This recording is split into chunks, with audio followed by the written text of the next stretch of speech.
बहुत बड़ी मुद्दत के बाद मिला आसिफ भाई, बहुत बड़ी मुद्दत के बाद मिला आसिफ भाई मिला है। जो उनकी तस्वीर बची हुई है वो आसिफ भाई की दूसरे तस्वीर बची हुई है। और ये सड़कों यदि पे पानी है मोती टूट जाएगी, ये सड़कों यदि पे पानी है मोती टूट जाएगी। अरे हसीना तुम्हारे क्या बिगड़े, आसिफ भाई का दिल टूट जाएगा। माने एक दिल दिया कि हाफिज जी तुमको कुछ महबूबा समझ कर, मगर तुमने हाफिज खा के कुछ खरबूजा समझ कर। क्या भी सुनो ऐसी बात ना है, पानी चालू करा।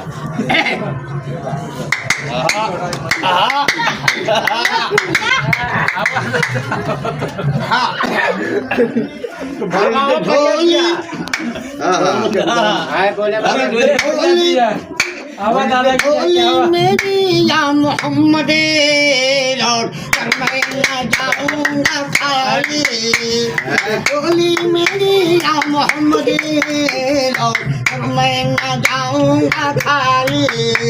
कुर्बानी हुसैन वो सभी बुला लिया, आए थे फातिमा के घर में माज़ेहने, बड़े अदब से आवे तुम्हें कर दिया सलाम।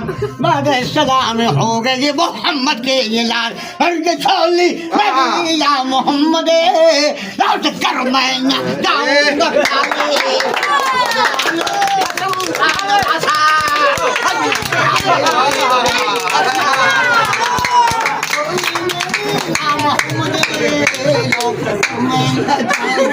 खाली।